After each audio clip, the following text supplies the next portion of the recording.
Bem-vindos ao Vox Talk, seu bate-papo de negócios e tecnologia. Estamos aqui hoje com César Rossi, diretor de TI, André Maciel, diretor de Engenharia e Inovação, Orlando Quequeto, consultor de Engenharia e Inovação.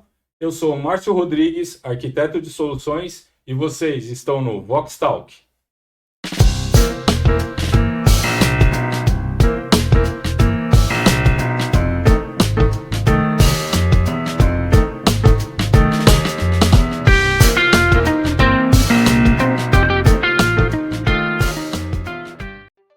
Nosso bate-papo de hoje, a gente vai estar falando sobre CAX, ou abreviação para CAD, CAI e CAM, três tecnologias da indústria utilizadas nas áreas de engenharia, manufatura e simulações.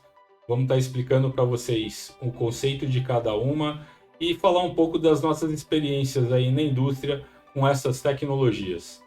Eu queria começar falando um pouquinho do CAD, que na verdade é o Computer Aided Design, ou traduzindo para o nosso português aí, o desenho auxiliado por computador. Então, pessoal, eu queria falar e perguntar para vocês, né?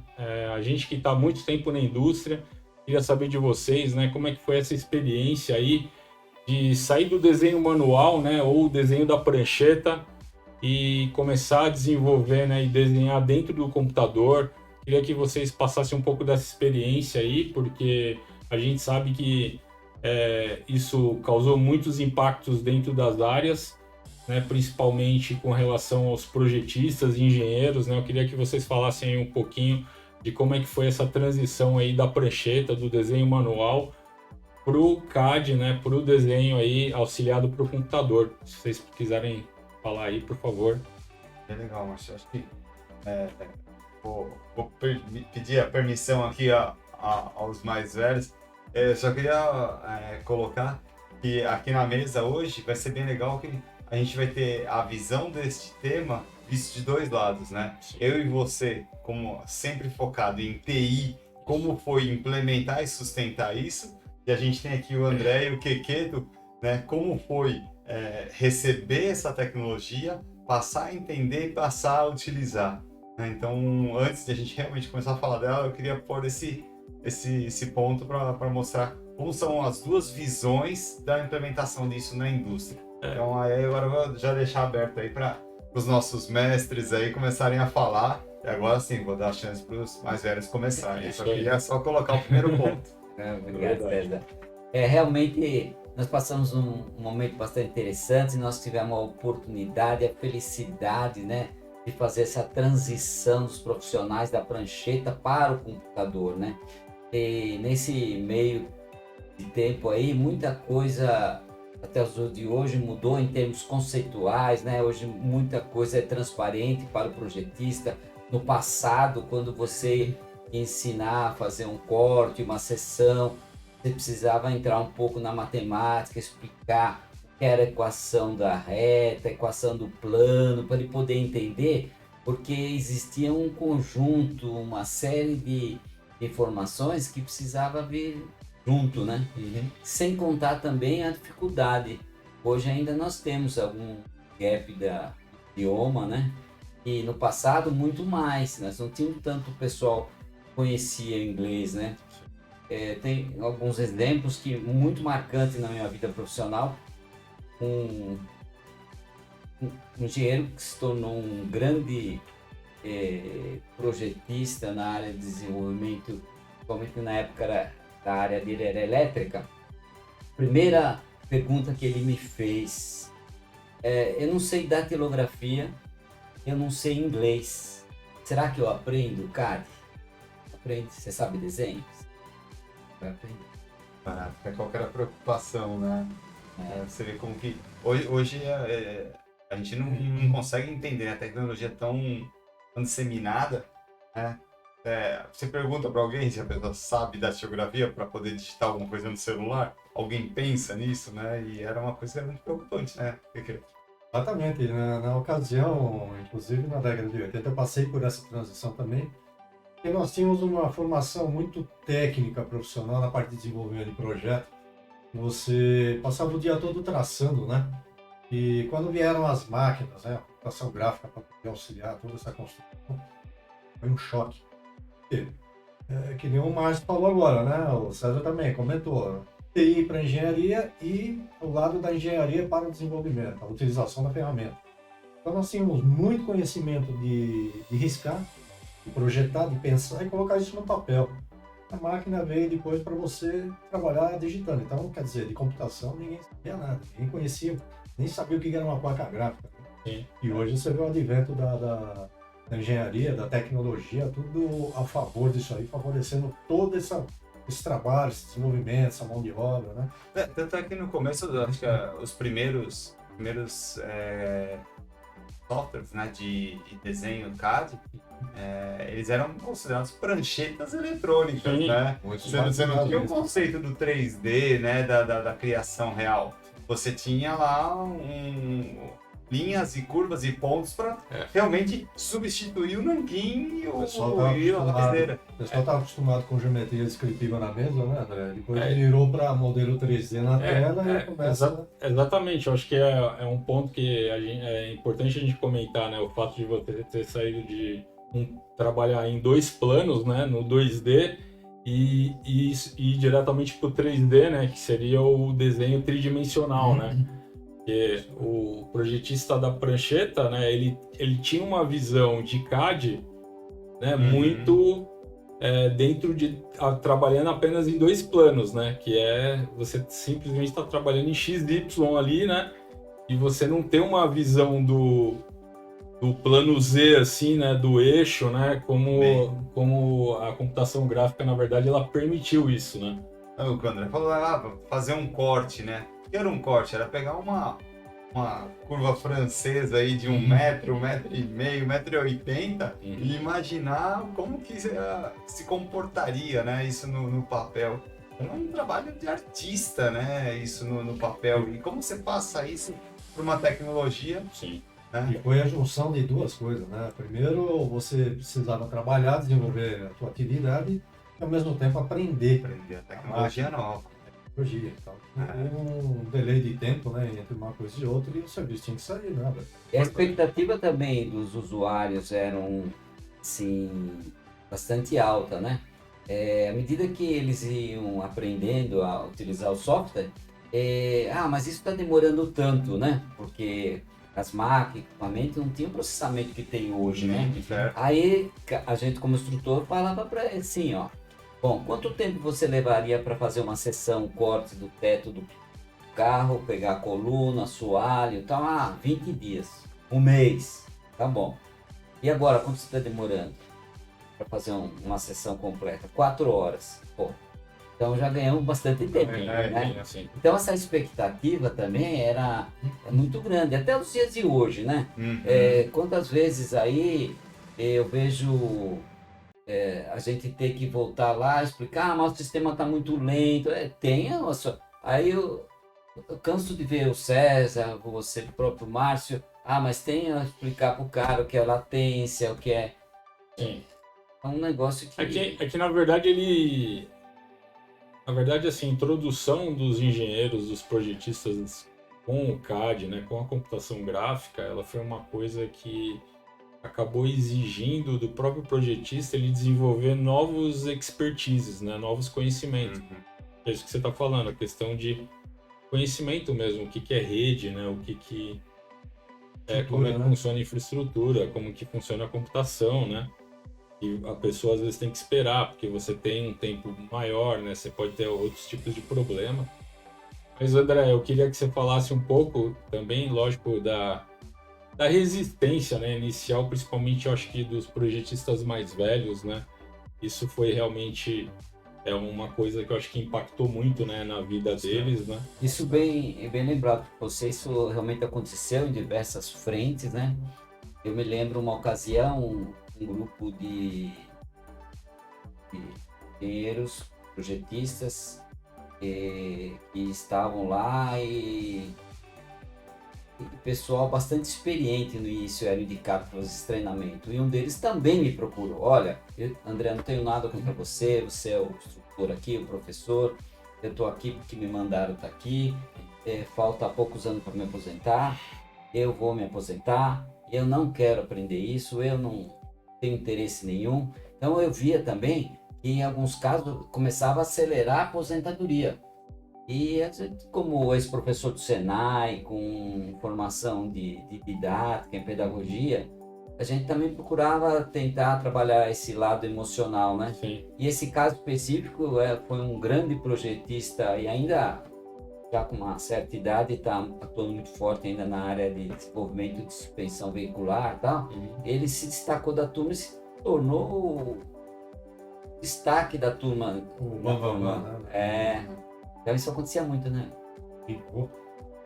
Mesmo porque os engenheiros e os projetistas um pouco mais antigos, né, vamos falar assim, antes da gente chegar ainda para a parte a gente sabe que o vício existe, né? Ele persiste e isso leva até anos para você conseguir se desvencilhar disso aí.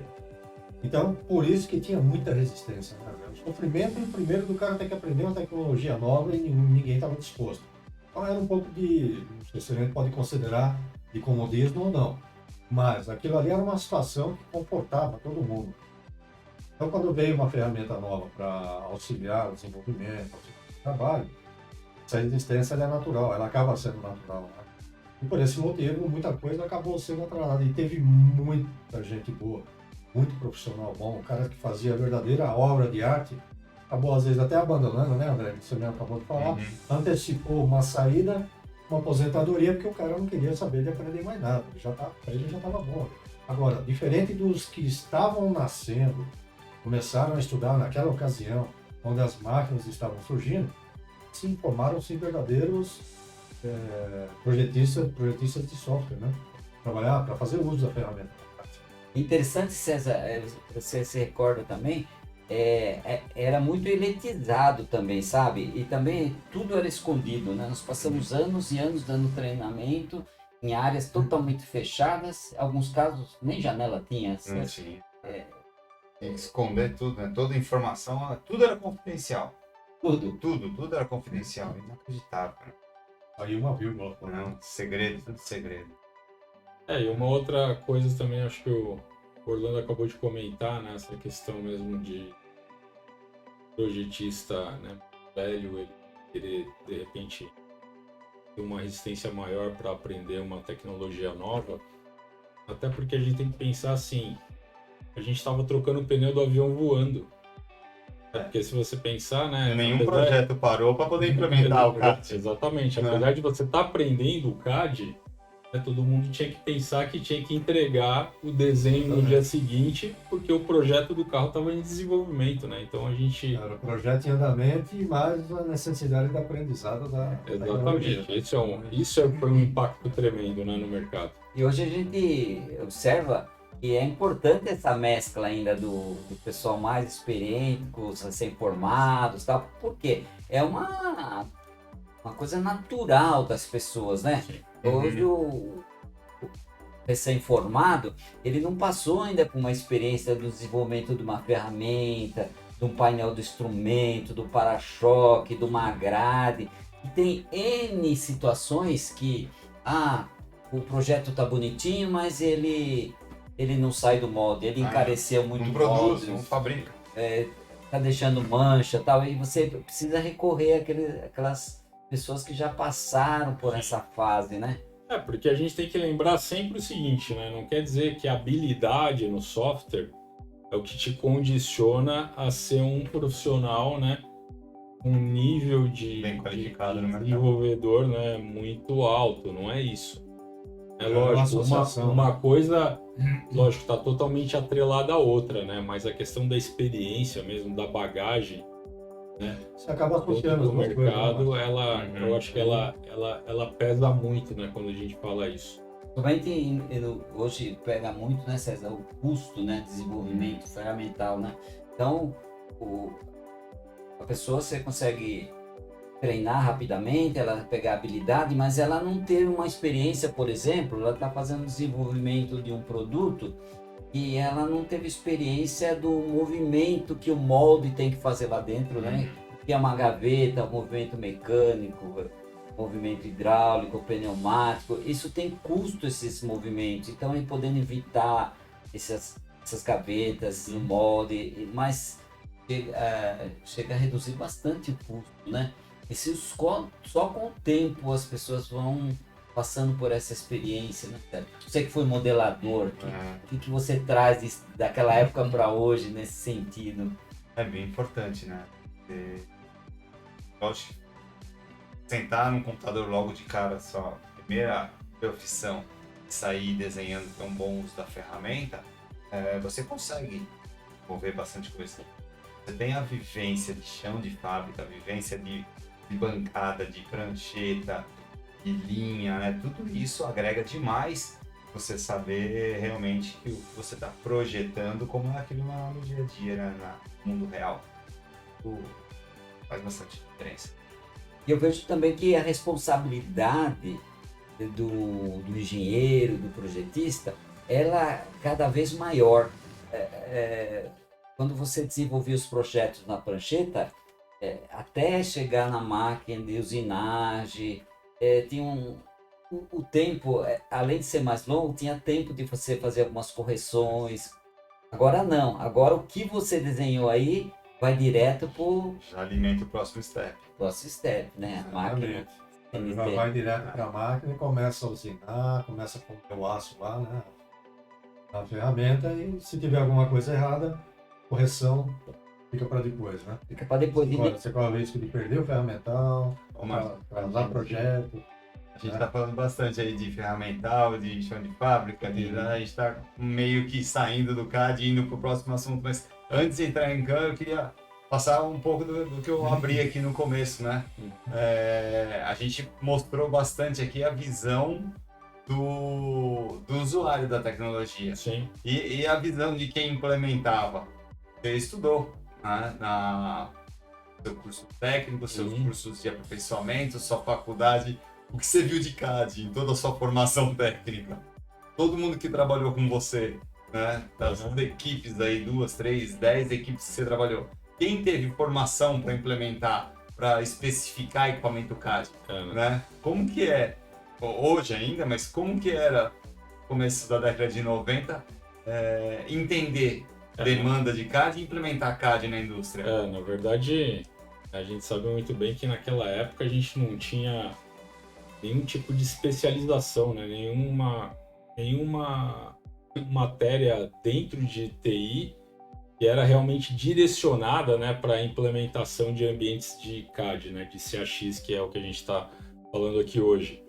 Então isso era extremamente complexo e era um novo horizonte para a gente que era de TI.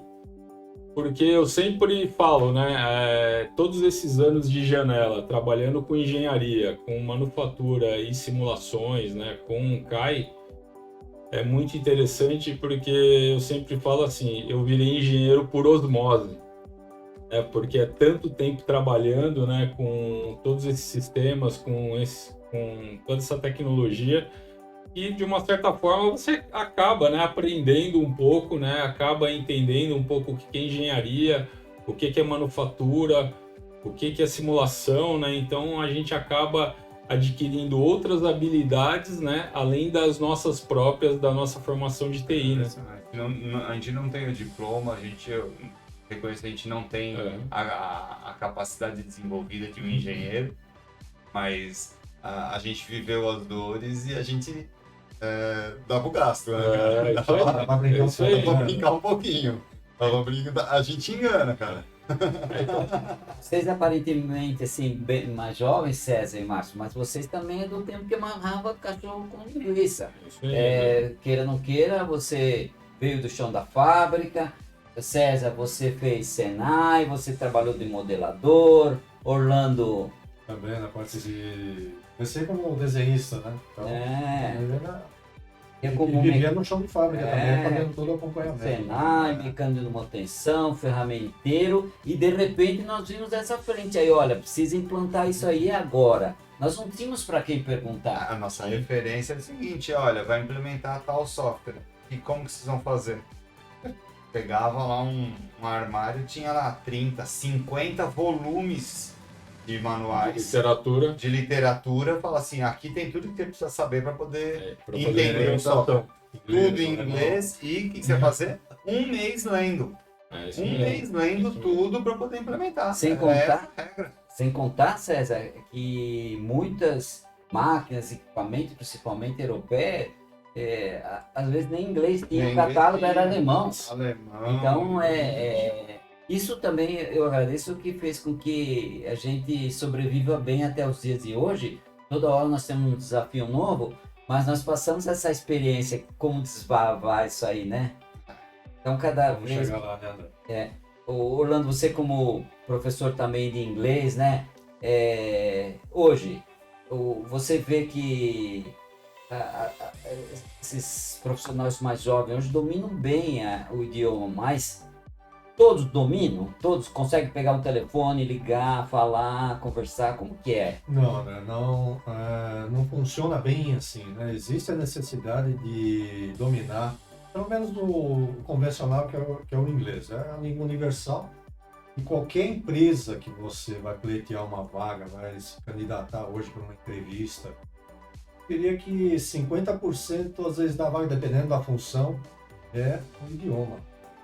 E aí, se você tiver um espanhol, um alemão, um italiano, francês como segunda língua, então faz a diferença também, é outro diferencial, muito importante. Não dá para deixar de lado. Para quem almeja buscar uma empresa ou um cargo que demanda um crescente volume de conhecimento, o idioma é essencial. Começa por aí. Não, e até porque hoje, mesmo para você aprender um tema novo, né, um tema de CAD novo, hoje a gente sabe que a primeira literatura ela vai vir de fora, né?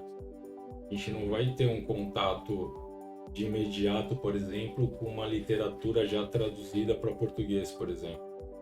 Então você já tem que ter noção que a língua ela é importante para isso, exatamente para você poder exatamente se desenvolver aí em uma nova solução que venha chegar no mercado. Você tem que estar preparado para isso. Bacana. Voltando aí pro nosso tema principal aí, pulando pro passo 2 aí, indo para manufatura aí, o nosso CAN, né? A gente viveu também, não só engenharia, a gente viveu bastante a parte de CAN no seu começo, ferramentaria. Sim. Conta aí pra gente como começou, né? Porque o Andrezinho acabou já comentando ali, começou a falar de ferramental, de gaveta, né? De várias coisas relativas aí ao desenvolvimento da ferramenta, de um dispositivo. E a gente sabe que a chegada do comando numérico dentro das ferramentarias, né? Isso foi um avanço absurdo, né?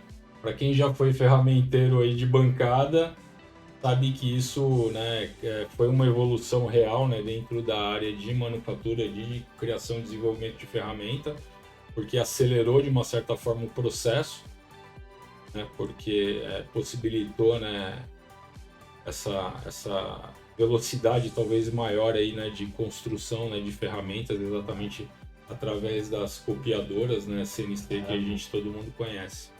Você poder programar torno, poder programar fresa aí, final da década de 80, por exemplo. Era impensável, né? Pensável isso aí. Porque apesar da tecnologia já existir há mais tempo, é quando isso chegou aqui no Sim, país, né? exatamente. Antes Eu da queria década falar. de 80, quando que se tinha Não. isso no país? Só tinha ouvido Né? falar. Só ouvi falar, a gente sabia que existia e muito pouco, né? Outro dia nós comentamos sobre isso num outro bate-papo, né, César? Porque foi um choque muito grande. Nós tínhamos aqui uma reserva de mercado, né? Secretaria Especial de Informática, que a gente não podia importar nada, mas levando para o chão da fábrica, foi outro choque muito grande também. Por quê? Começou-se, precisa fazer programação, e agora? O que nós temos para programar? Uma calculadora HP. Quem sabe trabalhar com HP? Poucos tinham HP. E uma calculadora HP era muito cara, eu não cheguei nem a ter uma. Eu pegava emprestado, porque era muito caro. Tomando bastante cuidado aqui para não ter nenhum tipo de preconceituoso, ter nenhum tipo de preconceito, a gente sempre teve a parte de engenharia, né? Geralmente as pessoas com uma formação de curso superior, né? E produção, chão de fábrica, pessoas com menos de instrução. né? Sem querer definir, mas Só era o técnica. natural. Hoje não, hoje todo mundo, independente de onde trabalha na indústria, tem acesso à formação. Mas naquela época não. Se você tem uma formação de ensino superior, naturalmente você tinha a chance de buscar trabalhar numa engenharia, né? Você não ficava preso à produção, ferramentaria, manufatura. Então, você tinha essa diferença. Então, como era você usar essas ferramentas, essas tecnologias, com pessoas que tiveram menos acesso ainda à educação, menos acesso ainda à instrução, né? A gente vê aqui do nosso lado aqui de tecnologia, hoje tudo é conectado, o nosso relógio, celular, mas a gente está falando de torno conectado, CNC, ou seja, presas, prensa, todos os maquinários conectados. Mas quando a gente começou a trabalhar com o CAN, eu andava com um rolo de fita perfurada. Eu perfurava a fita no CPD e levava lá para colocar no leitor, que ele lia. Fita perfurada, não sei. De repente, acho que quem vai assistir aqui não vai nunca nem ter ouvido falar. A informática carregava informações no começo com cartão perfurado. A fita perfurada era um avanço, onde você tinha isso de forma contínua. Você lia perfurada para passar o programa que o torno ou a fresa ia fazer, né? Imagina você passar essa tecnologia para departamentos que tinham ainda menos condição de ter acesso à educação e instrução.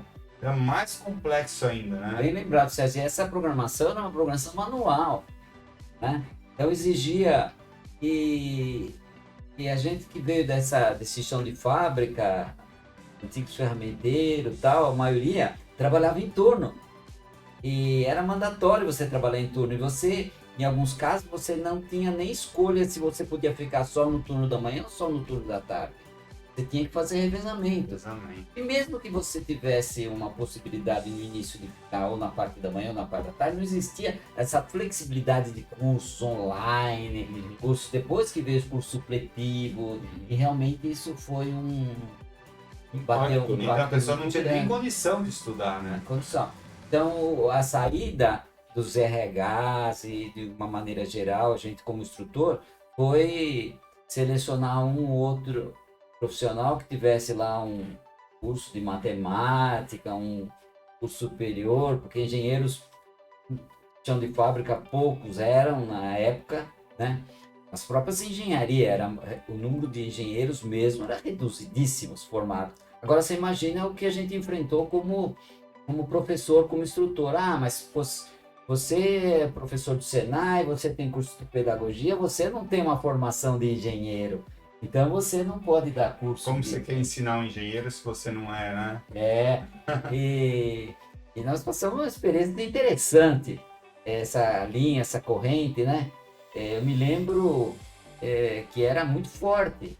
E no fim, depois chegou-se à conclusão que devia de pegar o pessoal da fábrica, melhor preparado, para poder ajudar a alavancar, né? E aí, André, também foi uma ocasião em que muita gente, por conta de cair nessa lista de revezamento, né? Nessa escala de revezamento, o que acontecia? Eu mesmo assisti muito isso. O pessoal que fazia faculdade, então, vivia a cada 6 meses trancar uma matrícula na escola porque mudava de turno. Então o cara não conseguia desenvolver, não conseguia finalizar o curso. Um curso que era para fazer em 3, 4, 5 anos, fazia em 6, 7, 8. Por conta disso daí. Mas ele tinha toda aquela bagagem de chão de fábrica, o conhecimento, manejo, né, de operar a máquina, de trabalhar com a máquina. Ele precisava só se especializar. E aí é que estava a dificuldade, né? Conseguia muitas vezes por causa disso daí. Hoje a gente vê assim com muito orgulho, né? A gente entra numa linha de montagem, aquele chão que parece hospital, UTI, limpinho, branquinho. Se você vai conversar com um montador ou outro, você pode ver que a maioria, muitos deles já são formados, outros estão fazendo segunda faculdade. Ótimo. Assim, né, é importante falar, né, desse impacto, né, logo depois do CAD, que a gente começou a desenvolver, né, toda a parte do modelo matemático, né, do produto, né, totalmente em 3D, né? Ver isso tá migrando, né, para dentro da ferramentaria, né? E você poder fazer uma programação, né, de uma máquina CNC através de um computador, né, através de um software ICANN, onde você consegue colocar a sua peça, você consegue colocar seu modelo geométrico lá e gerar, né, efetivamente um programa de CNC para depois você estar colocando isso dentro de uma copiadora, de uma fresadora ou de um torno, né? Isso totalmente controlado por computador, né? Isso realmente foi um avanço. E também a gente pensar até a parte da própria robótica, né, das linhas de montagem hoje, que a gente faz isso totalmente por computador hoje, né? A gente tem hoje vários softwares aí que ajudam hoje toda a parte de montagem final, criação de dispositivos, né, a você conseguir criar toda uma linha de montagem totalmente virtual, né, e colocar todas essas ferramentas, todos esses produtos, né, e você conseguir estar visualizando isso, né, eu acho que realmente isso impactou muito, né, as empresas, impactou muito a nossa produção, né. Mas foi bom, bem interessante aí o que você falou. A gente estava puxando o início aqui do nosso bate-papo, bem focado entre a implementação dessas tecnologias, né? Acho que bem interessante, porque muita gente, quando fala CAD, tem uma visão fixa aí, né, de uma marca, de um software aí que dominou o mundo aí por muito tempo. E aqui a gente está dando a oportunidade para mostrar que CAD não é um único software, Não, sim, CAD é uma tecnologia, né? Mas trazendo agora para os dias de hoje, tentando ser um pouco mais atual, né? Parar só de viver de passado, mostrar o que é a atualidade, né? A gente falou de manufatura, a gente começou a falar, não, era você fazer um torno e uma CNC trabalhando, né, no computador. A gente vê que iniciou como CAD o desenho, esse desenho do CAD passou para o CAM e deu um ciclo, né? Hoje o CAM, né, ele não se limita a você tornear ou fresar alguma coisa. O CAM é todo o processo de manufatura, né? Você pega desde a criação da ferramenta, a arquitetura, né? Toda a parte de desenvolvimento da parte hidráulica do prédio, né? Água, ar, elétrica, todos os robôs, a linha de montagem, ou seja, todo o ambiente, né? E aí você vai desse ponto para o próximo passo, que agora já envolver aí virtualização, onde você já consegue fazer as simulações com virtualização. Ou seja, olha aonde nasceu, onde a gente estava falando, de uma prancheta eletrônica, para hoje você já consegue somar tudo isso. Digitalização da fábrica, né? Então, na verdade, assim, é importante também falar, né, que o CAM, que é o Computer Aided Manufacturing, né, ou a manufatura auxiliada por computador, né, acho que isso é importante a gente estar explicando, né, porque a gente acabou falando isso no CAD. E o que a gente está falando agora é assim, né, aí com a chegada do CAI, né, que a gente também pode já traduzir como Computer Aided Engineering, que é a engenharia auxiliada por computador. Isso foi também um avanço muito grande dentro das empresas, porque é em cima daquilo que o César falou. A gente passa a conseguir trabalhar com toda a parte de desenvolvimento de um produto quase que praticamente virtual. Porque se a gente falar antigamente, quando a gente tinha a necessidade de ter um modelo físico para fazer qualquer tipo de teste, né? qualquer tipo de teste de durabilidade, teste de resistência, teste de temperatura. Então isso te obrigava a você ter o modelo, a ter a peça física, né? Fazer o protótipo. Fazer o protótipo e ter a peça física. N protótipo. Exatamente. E hoje, com o advento do CAI, a gente sabe que a questão de você estar acostumado agora a trabalhar com um modelo totalmente virtualizado, isso gerou um grande benefício para as empresas, porque você conseguiu reduzir demais o custo de protótipo, né? Sem dúvida. E por conta disso também, por conta de toda essa integração de ferramentas, né, softwares e tudo mais, hoje nós temos aí vários softwares no mercado, né, André? Aquelas simulações bonitas que todo mundo costuma ver na internet, né? Tudo isso daí, na verdade, é fruto desse desenvolvimento, dessa cadeia tecnológica que hoje proporciona você enxergar o teu projeto antes dele nascer.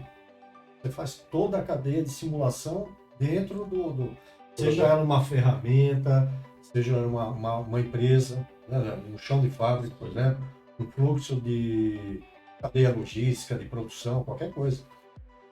Hoje você ganha uma liberdade até no design de todo qualquer produto, não importa qual seja a indústria, que você tem uma ideia, você projeta isso, né, e você simula, sabe se isso é factível, você construir, se aquilo tem materiais que você pode produzir aquilo, vou usar especificamente um material, ele não vai dar espessura, vai quebrar, ou vai ficar pesado, ou vai esquentar. Você consegue simular tudo. São os né? pontos de fragilidade. De qualquer coisa.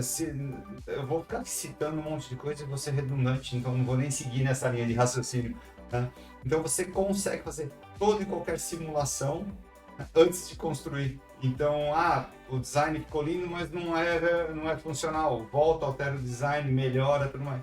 Antigamente não, você tinha que polir a criatividade, porque você já tinha parâmetros já pré-concebidos, falar assim, olha, não faz isso que você sabe que não dá para fazer, né? E hoje você consegue arriscar, consegue dar liberdade de criação, né? Para que você pode simular antes mesmo de produzir, Você tocou num ponto graças a toda essa tecnologia. bastante interessante. Sempre vai existir essa briga no bom sentido entre design e projetista, mas hoje você consegue contemplar muito mais os desejos do design. Você tocou, né? Então tinha um cantinho lá do paralama que se você não conseguia usinar, né? Precisava uma ferramenta muito especial e não tínhamos máquinas, equipamentos, e hoje a gente conseguiu conciliar isso daí e também reduzir o tempo de projeto, né? E é interessante que volta e meia, a gente que está dando treinamento aí, a gente é consultado pelas empresas, mas qual é o melhor software? Esse aqui é melhor que esse, melhor que aquele? Quando o César citou aí, tem software que por tempos aí foi o... Ele é sinônimo, né? Mas não é porque esse software, principalmente da área de engenharia, na época eles já nasceram em 3D. Então adaptar ele para o bidimensional, para o plano, foi mais fácil, né? Uhum. E muitas vezes outro software, mas esse software aí, mas ele não é muito assim aceito no mercado. Depende do que você quer fazer, né? Se a gente pegar uma plataforma de petróleo hoje, se você for analisar aí, nós tivemos a oportunidade de fazer algumas cotações aí, algumas oportunidades de fazer alguns trabalhos aí de consultoria, e a gente percebe que tem softwares muito sofisticados, muito caros, mas tem software também bastante acessível, né? Então, a exigência também ela é de acordo com a necessidade, né? São as aplicações, as diferentes aplicações que nós temos no mercado. Né? Cada uma delas você tem um modelo específico de ferramenta, de software, né? Trabalhando. E é isso aí que acaba fazendo a junção do tudo. Então, eu acho que em cima do que o César falou com relação, né, entender os desejos, né, dos designers e do próprio mercado, né, com relação ao produto em si, né, que ele vai ser criado, acho que é até importante a gente falar um pouquinho também, voltando a falar um pouco da questão da manufatura, né, hoje com a chegada da manufatura aditiva, né, o popular impressão 3D, eu acho que isso aliás, que é um tema de um próximo episódio que a gente vai colocar aqui para todo mundo, mas eu acho que é um avanço grande dentro da área de desenvolvimento, porque é aquilo que eu falo, né? com a impressão 3D, né, os desejos começaram a ser atendidos de todos os lados, né? Então, o designer hoje, com a impressão 3D, ele não está mais encontrando, né, determinadas limitações que se tinha lá atrás, quando você fala com relação à concepção de qualquer tipo de produto, né, e até com relação ao nível de complexidade que você quer dar na peça. Então, isso é um avanço que está chegando, é uma novidade aí que a gente também vai trazer em um episódio nosso. Então eu acho que é importante a gente estar falando disso também. Mas eu acho que a questão mesmo da facilidade de você poder trabalhar hoje com um modelo virtual, de você poder testar tudo antes de você realmente tá materializando isso, né? Eu acho que isso foi um avanço gigantesco para a indústria, até porque você consegue mitigar muito mais os riscos e os custos, né? Bom, pessoal, acho que esse foi o nosso bate-papo de hoje. Eu queria aí que vocês dessem as suas considerações finais aí para a gente estar encerrando. César, quer falar alguma coisa, por favor? Agradecer aí, acho que o bate-papo foi bem legal, a gente conseguiu falar aí sobre um tema que é muito, muito raiz pra gente, né? A gente vive isso há muito tempo. Vamos deixar aberto aí, como você falou, tem os nossos contatos, se alguém quiser bater um papo com a gente, fica à vontade aí para nos procurar. Agradeço mais uma vez a oportunidade de se reunir, a gente tá sempre junto aí, mas de dedicar um tempo mais assim, poder colaborar aí, e quem tiver alguma interesse em saber um pouquinho mais, quiser esclarecer mais alguma dúvida, nós estaremos sempre à disposição. Bom, pessoal, agradeço aí mais uma vez o convite para a participação do nosso podcast e dizer que nossa experiência dá para ser muito bem aproveitada. Então, pessoal, pergunte, mande solicitações aí, se tiver alguma curiosidade, pode perguntar, nós respondemos. É isso aí, pessoal. Segue aqui embaixo nossos contatos. Não se esqueçam de se inscrever no canal, ativar as notificações e dar um like. E até o próximo Vox Talk.